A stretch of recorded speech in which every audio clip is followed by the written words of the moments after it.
நம்ம மார்க்கெட்ட பத்தி நெறைய படிச்சு, நெறைய தெரிஞ்சு, ஸ்ட்ராட்டஜிஸ பத்தி நெறைய தெரிஞ்சுக்கிட்டு, அதுக்கப்புறம் ட்ரேட் பண்றதுன்றது எல்லாரும் பண்ற ஒரு விஷயம். பட் அத தாண்டி ஹியூமன் பிஹேவியர படிக்கிறது ரொம்பவே முக்கியம். ஏன்னா ட்ரேடிங்க பொறுத்தவரைக்கும், அதுவும் ஸ்டாக் மார்க்கெட்ட பொறுத்தவரைக்கும், greed and fear overall human emotions தான் அந்த மார்க்கெட்டயே டிரைவ் பண்ணுது. ஸோ அந்த ஹியூமன் பிஹேவியர நீங்க படிக்கணும்னா, இதுக்கு முன்னாடி நடந்த ஹிஸ்டாரிக்கல் ஈவென்ட்ஸ பத்தி தெரிஞ்சுக்கணும். ஸோ அப்படிப்பட்ட ஒரு மோஸ்ட் இம்பார்ட்டன்ட் ஹிஸ்டாரிக்கல் ஈவென்ட் எப்படி ஒரே நாள்ல அமெரிக்கன் மார்க்கெட் மட்டும் இல்லாம அக்ராஸ் த வேர்ல்டு மார்க்கெட்டே ஒரே நாள்ல பெருசா எப்படி கிராஷ் ஆச்சு? எந்த ஒரு ப்ரீவியஸ் சிக்னல் எதுவுமே குடுக்காம அப்ரப்ட்டா ஒரே நாள் 20% நிஃப்டி கிராஷ் ஆனா எப்படி இருக்கும்? அந்த மாரி ஒரு நாள் நடந்தது. பிளாக் மண்டே அப்படின்னு சொல்ற மாரி ஒரு நாள். அது என்ன நாள்? அந்த ஈவென்ட் எப்படி நடந்துச்சு? அந்த ஈவென்ட்னால எத்தன பேர் பாதிக்கப்பட்டாங்க? அண்ட் ஓவராலா அந்த ஈவென்ட்னால நம்ம என்ன கத்துக்கலாம்? அப்படின்றத டீட்டெயில்டா பிரேக் டவுன் பண்றேன். நீங்க உல்ஃப் ஆஃப் வால் ஸ்ட்ரீட் அப்படின்னு ஒரு படம் இருக்கு. அந்த படம் பார்க்கலாம் கண்டிப்பா பாருங்க. டிகாப்ரியோ தான் வேலைக்கு போய் ஜாயின் பண்ணும்போது முதல் நாள் அக்டோபர் 19, 1987 அந்த ஜாயின் பண்ண அன்னைக்கு ஆல்மோஸ்ட் அவங்களோட மார்க்கெட்ஸ் 20%க்கு மேல கிராஷ் ஆச்சு. சிக்னிஃபிகன்ட்டான ஒரு ஈவென்ட் அது. அது ஆல்மோஸ்ட் பிளாக் மண்டே அப்படின்னு சொல்ற மாரி ஒரு ஈவென்ட். அதுக்கு முன்னாடி அந்த மாரி ஒரு ஈவென்ட் 1929ல நடந்தது. அதுக்கப்புறமா 1987ல அந்த ஈவென்ட் நடந்தது. அன்னைக்கு ஏகப்பட்ட பேர் தே லாஸ்ட் தியர் கேபிட்டல். நெறைய புரோக்கரேஜ் ஃபர்ம்ஸே மூடிட்டு போயிட்டாங்க. பட் இருந்தாலுமே ஃபியூ ட்ரேடர்ஸ் கரெக்ட்டா அத ஐடென்டிஃபை பண்ணி முன்னாடியே ஷார்ட் பண்ணி சிக்னிஃபிகன்ட்டான money they made it during that particular crash period. இந்த கிராஷ் நார்மலா தான் இருந்தது. லைக் இதுக்கு முன்ன இப்ப இருக்கிற மாரி கோவிடோ, எக்ஸ்டர்னல் ஈவென்ட்ஸ் எதுவுமே இல்ல. இருந்தாலுமே எல்லாமே நார்மல் யுஃபோரியால இருக்கு. மார்க்கெட்ஸே ப்ராப்பரான ஒரு அப் ட்ரெண்ட்ல இருந்த டைம்ல இந்த கிராஷ் நடந்தது. ஸோ இந்த கிராஷ எப்படி இதுக்கு பின்னாடி இருக்க இந்த ரீசன் என்ன? ஏன் இந்த கிராஷ் ஆச்சு? அப்படின்றத ஃபர்ஸ்ட்டு பார்ப்போம். இந்த 1987 அக்டோபர் 19த்தோட கிராஷுக்கு சிக்னிஃபிகன்ட்டான ரோல் ப்ளே பண்ணதுன்னு பார்த்தீங்கன்னா, லெவரேஜ்டு ட்ரேட்ஸ். ஏகப்பட்ட ட்ரேடர்ஸ் நெறைய லெவரேஜ்டு பொசிஷன்ஸ் எடுத்து வச்சிருந்தாங்க. ஏன்னா மார்க்கெட்ஸ் கன்டினியூஸா அப் ட்ரெண்ட் போயிட்டே இருக்கு. யோசிச்சு பாருங்க. நீங்க ஒரு 2, 3 மாசமா மார்க்கெட் அப் ட்ரெண்ட்லயே போயிட்டுருக்கு. அப்படின்னாலே நம்ம நெறைய ஸ்டாக்ஸ் வாங்கி வைப்போம். 2, 3 வருஷமாவே அப் ட்ரெண்ட்லயே போயிட்டு இருக்கும்போது என்ன நினைப்போம்னா, நெறைய பாரோ பண்ணி ட்ரேட் பண்ண ஆரம்பிப்போம். ஓகே மார்க்கெட் எப்பவுமே மேல தானே போகுது. லாஸ்ட் ஒரு 2 வருஷத்துல மார்க்கெட் கீழயே போகலன்னா, யாருக்குமே இந்த ரீசன்சி பயாஸ் பேஸ் பண்ணி, ஓகே மார்க்கெட் கீழயே போலயே, அப்புறம் ஏன் எதுக்கு நான் ஒரு ரூ. 10,000 வச்சு ட்ரேட் பண்ணணும்? அந்த 10,000 வச்சு நான் 10 மடங்கு லெவரேஜ் எடுத்து ரூ. 1,00,000 ட்ரேட் பண்ணுவேன். ஏன்னா எனக்கு ரிட்டர்ன்ஸ் பயங்கரமா வரும். 2டே நாள்ல நான் போட்ட கேப்பிட்டல எடுத்துருவேன். அப்படின்னு சொல்லி நெறைய பேர் எடுக்கவும் செஞ்சாங்க. நெறைய பேர் அப்படிதான் ட்ரேடும் பண்ணாங்க. இது என்ன ஆயிடுச்சுன்னா, ஒரு கேஸ்கேடிங் எஃபெக்ட் கிரியேட் ஆயிடுச்சு. ஒவ்வொரு வாரம் இன்னும் நெறைய வாட்டி இந்த லெவரேஜ்ட் பொசிஷன்ஸ், லெவரேஜ் ட்ரேட்ஸ் எடுக்க சில பேர்லாம் என்ன பண்ண ஆரம்பிச்சாங்கன்னா, நான் இத ஹெட்ஜ் பண்ண போறேன்னு சொல்லிட்டு நெறைய ஹெட்ஜிங் ட்ரேட்ஸும் சைட் பை சைடு எடுக்க ஆரம்பிச்சாங்க. ஸோ ஹெட்ஜிங் ட்ரேட் எடுக்கும்போது இப்ப நான் பை பண்ணிருவேன். ஸோ மார்க்கெட் கீழ போச்சுனாலும் நான் லாஸ் பண்ணக்கூடாதுன்னா என்ன பண்ணுவேன்? புட் ஆப்ஷன்ஸ் வாங்குவேன். ஸோ அந்த மாரி தன்னோட ஓவரால் போர்ட்ஃபோலியோவ புரொடெக்ட் பண்றதுக்காக டெரிவேட்டிவ்ஸ் ட்ரேட்ஸ் நெறைய பேர் எடுக்க ஆரம்பிச்சாங்க.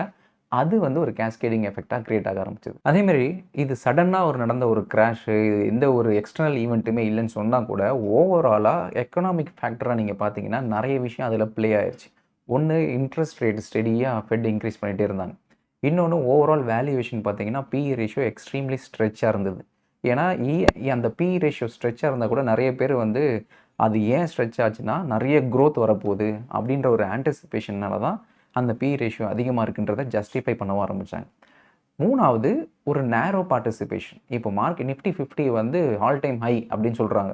பட் ஆனா நெறைய ஸ்டாக் பெருசா ஹையே கிரியேட் ஆகலன்னா, நிஃப்டி 50 ஸ்டாக்ஸ் அந்த பிராடர் மார்க்கெட்ல இருக்கிற ஸ்டாக்ஸ் மட்டும் தான் இட் நோ பார்ட்டிசிபேட்டட் இன் த ராலி. மத்த எதுவுமே பார்ட்டிசிபேட் பண்ணலன்னா, ஓவராலா எக்கனாமிக்கலா அது ஃபேவரபிளா இல்லன்னு தான் அர்த்தம். ஏன்னா அது நேரோ பார்ட்டிசிபேஷன். அதுதான் அந்த டைம்லயும் நடந்தது. அண்ட் 4வது most important factor VIX volatility index.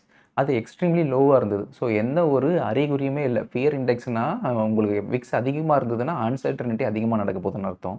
But completely லோவா இருந்தா அன்சர்டனிட்டியே இல்ல அப்படின்ற ஒரு பீரியட் இருக்கு இல்லையா? அந்த பீரியட்ல தான் நம்ம ரொம்பவே உஷாரா இருக்கணும். ஏன்னா மார்க்கெட் ரொம்ப காமா இருக்கு. அன்சர்டனிட்டியே இல்ல. எந்த ஒரு பேனிக்குமே இல்லன்னா, அப்போ ஆப்வியஸ்லி ஏதோ ஒரு நாள் ஏதாவது ஒரு பேனிக் நடக்கும்போது அது சிக்னிஃபிகன்ட்டா பர்ஸ்ட் அவுட் ஆகுறதுக்கு நெறையவே சான்ஸ் இருக்கும். ஸோ அதனால ஹை வாலட்டிலிட்டி பீரியட கூட நம்ம எப்படியாவது சமாளிச்சிடலாம். பட் இந்த லோ வாலட்டிலிட்டி பீரியட்ல தான் நம்ம ரொம்பவே உஷாரா இருக்கணும். ஏன்னா அது எப்போ சிக்னிஃபிகன்ட்டா ஹை வாலட்டிலிட்டி மாறும்னு தெரியாது.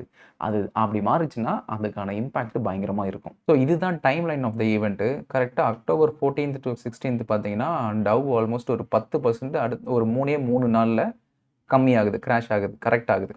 அதுக்கப்புறம் அக்டோபர் 16 பார்த்தீங்கன்னா, லண்டன்ல ஓவராலா டியூ டூ ஹரிகேன்ன்ற ஒரு வெதர் ஃபோர்காஸ்ட்னால யுகே மார்க்கெட்ஸ் வந்து ஏர்லியா க்ளோஸ் பண்றாங்க. அண்ட் அக்டோபர் 19 ஓப்பன் ஆகும்போது, ஏசியன் மார்க்கெட்ஸும், யூரோப்பியன் மார்க்கெட்ஸும் ஆல்ரெடி 10%க்கு கீழ தான் ஓப்பன் ஆகுது. ஸோ ஆல்மோஸ்ட் ஒரு ப்ரீ ஓப்பன் மார்க்கெட்ஸ் நம்மளோட கிஃப்ட் நிஃப்டிலாம் இருக்கு இல்லையா? அந்த மாரி ஆல்ரெடி வேர்ல்டு மார்க்கெட்ஸே டவுன்ல ஓப்பன் ஆகும்போது, அது ஒரு கேஸ்கேடிங் எஃபெக்ட்டா டவ் ஜோன்ஸ்லயும் ஃபாலோ ஆகுது. By the time Dow Jones அன்னைக்கு அக்டோபர் 19ஆம் தேதி 4 மணிக்கு க்ளோஸ் ஆகும்போது, அது ஒரு பெரிய சிஸ்டமேட்டிக் ஃபாலா இருந்தது. அன்னைக்கு நடந்த கிராஷுக்கு மேஜர் ரீசனே வந்து இந்த டெரிவேட்டிவ் ட்ரேட்ஸ் தான். ஏன் சொன்னோம்னா, உங்களுக்கு வந்து ரூ. 1,00,000க்கு ஒரு போர்ட்ஃபோலியோ நீங்க வாங்கி வச்சிருக்கீங்க. அந்த போர்ட்ஃபோலியோவோட டவுன் சைட் புரொடெக்ஷன நீங்க மேனேஜ் பண்ணணும்னா, ஹெட்ஜ் பண்ணணும். ஸோ நெறைய பேர் என்ன பண்ணாங்கன்னா, அந்த ஹெட்ஜ் பண்றதுக்கு வந்து இண்டெக்ஸ ஷார்ட் பண்ணாங்க. ஸோ நான் வந்து ரூ. 1,00,000க்கு நான் போர்ட்ஃபோலியோ வச்சிருக்கிறேன். இண்டெக்ஸ ஷார்ட் பண்றேன்னா என்ன அர்த்தம்? இண்டெக்ஸ் கீழ போகும்போது அதில எனக்கு ப்ராஃபிட் வந்துரும். போர்ட்ஃபோலியோ ஆப்வியஸ்லி லாஸ்ல தான் போவும். பட் அந்த லாஸ் வந்து என்னோட இண்டெக்ஸ் ஷார்ட்ல வர ப்ராஃபிட்ட டேலி பண்ணிரும். அதனால நான் இப்படி தான் ஹெட்ஜ் பண்ணுவேன்னு சொல்லி நெறைய ஆட்டோமேட்டட் ஆர்டர்ஸ் கிரியேட் பண்ணி வச்சிருந்தாங்க அந்த டைம்ல. ஸோ அதனால என்ன ஆச்சுன்னா, உங்களோட ஓவரால் போர்ட்ஃபோலியோ டவுன் ஆகுது. அத மேனேஜ் பண்ணணுன்றதுக்காக ஆட்டோமேட்டிக்கா செல் ஆர்டர்ஸ் வந்து அந்த இண்டெக்ஸ ஷார்ட் பண்ணுது. ஆல்ரெடி டவுனா இருக்கிற இண்டெக்ஸ்ல fresh set of short orders வரும்போது, அந்த இண்டெக்ஸ் இன்னும் ஃபர்தரா கீழ போகுது. ஸோ இன்னும் ஃபர்தரா கீழ போகும்போது, ஆல்ரெடி உங்க போர்ட்ஃபோலியோல யார் யாரெல்லாம் லெவரேஜ்ட் பொசிஷன் வச்சிருந்தாங்களோ, அவங்களோட ஸ்டாப் லாஸ்லாம் ட்ரிகர் ஆக ஆரம்பிக்குது. அவங்களோட ஸ்டாப் லாஸ் ட்ரிகர் ஆக ஆரம்பிச்சதுனே, திருப்பியும் ஃபர்தரா அத புரொடெக்ட் பண்ணணுன்றதுக்காக ஃப்ரெஷ் செட் ஆஃப் ஒரு ஹெட்ஜ் ஆர்டர்ஸ், ஷார்ட் ஆர்டர்ஸ் உள்ள வருது. ஸோ அதனால என்ன ஆகுதுன்னா, ஆக்சுவல் செல்லிங் வந்து அண்டர்லைன்ல நடக்காம, ஆக்சுவல் செல்லிங் வந்து டெரிவேட்டிவ்ஸ் ஷார்ட் பொசிஷன்ஸா உள்ள வரதுனால, அது சிக்னிஃபிகன்ட்டா டவுன் ட்ரெண்ட கிரியேட் பண்ணுது. ஸோ சிக்னிஃபிகன்ட்டா ஒரு டவுன் ட்ரெண்ட் வரும்போது, ஆட்டோமேட்டிக்கா அது it is reflecting in the respective underlying share prices. So இந்த மாரி ஒரு கேஸ்கேடிங் எஃபெக்ட் வந்ததுனால தான், அன்னைக்கு லார்ஜ் செட் ஆஃப் ஒரு ஷார்ட் ஆர்டர்ஸ் கிரியேட் பண்ணி மார்க்கெட் உள்ள வரும்போது, அது வந்து ஒரே நாள்ல அந்த 20% இறங்குற மாரி ஆயிடுச்சு. ஸோ அன்னைக்கு ஃபுல்லா அந்த டவுன் ட்ரெண்டுக்கான காரணம், இந்த ஆட்டோமேட்டட் போர்ட்ஃபோலியோ இன்சூரன்ஸ் சொல்லி அந்த டைம்ல வந்து அத பெருசா கொண்டு போனாங்க. உங்களோட போர்ட்ஃபோலியோ கீழ இறங்குனா கூட எந்த ஒரு பிரச்சனையுமே இல்ல. ஏன்னா எங்களோட போர்ட்ஃபோலியோ இன்சூரன்ஸ் சிஸ்டம் படி அது வந்து இண்டெக்ஸ ஷார்ட் பண்ணி உங்களோட போர்ட்ஃபோலியோவ ஹெட்ஜ் பண்ணும் அப்படின்னு தான் நெறைய இடத்துல சொல்லியிருந்தாங்க. ஸோ இந்த ஆட்டோமேட்டட் போர்ட்ஃபோலியோ ஹெட்ஜிங் ஆர்டர்ஸ் எப்போ ஒரு டைம்ல ஸ்டாப் ஆகுதோ, அதுக்கப்புறம் மார்க்கெட் கொஞ்சம் கொஞ்சமா இமிடியேட்டாவே ரீபவுண்ட் பண்ண ஆரம்பிச்சுருச்சு. ஸோ அந்த ரீபவுண்ட்ல தான் நெறைய பேர் வந்து they made significant money who were able to enter at the right time. In fact, இந்த 1987 கிராஷ் நடந்ததுக்கு அப்புறமா தான் அக்ராஸ் த வேர்ல்டுல ட்ரேடிங் சர்க்யூட் ஃபில்டர்ஸ் அப்படின்னு ஒண்ணு கொண்டு வந்தாங்க. முதல்ல 10% தான் சர்க்யூட் ஃபில்டர் இருந்தது. ஸோ ஒரு 10% ஒரே நாள்ல மார்க்கெட் கிராஷ் ஆச்சுன்னா, அடுத்த 15 மினிட்ஸுக்கு மார்க்கெட்டோட ட்ரேடிங் ஆக்டிவிட்டி சஸ்பெண்ட் ஆகும். ஸோ 10%லேருந்து அகைன் 15% வந்துருச்சுன்னா, டவுன் சைடு ஆச்சுன்னா, திருப்பி இன்னொரு 15 மினிட்ஸ் வந்து ஒரு ட்ரேடிங் ஹால்ட் ஆகும். இப்போ 15%லேருந்து திருப்பி மார்க்கெட் 20% கிராஷ் ஆச்சுன்னா, ஒரே நாள்ல ஒரேடியா trading will be suspended for the day. இதுதான் வந்து ஓவராலா ஒரு சர்க்யூட் ஃபில்டரா மேனேஜ் பண்ணணும். இல்லன்னா வந்து ஓவரா ஒரு கேட்டாஸ்ட்ரோஃபிக் ஈவென்ட்டா மாறிடும்ன்றதுனால, இத அக்ராஸ் த வேர்ல்டு எல்லா எக்ஸ்சேஞ்சும் தான் இத இம்ப்ளிமெண்ட் பண்ண ஆரம்பிச்சாங்க. இன்ஃபேக்ட் ஒரு இன்ட்ரஸ்டிங் சினாரியோ இருக்கு.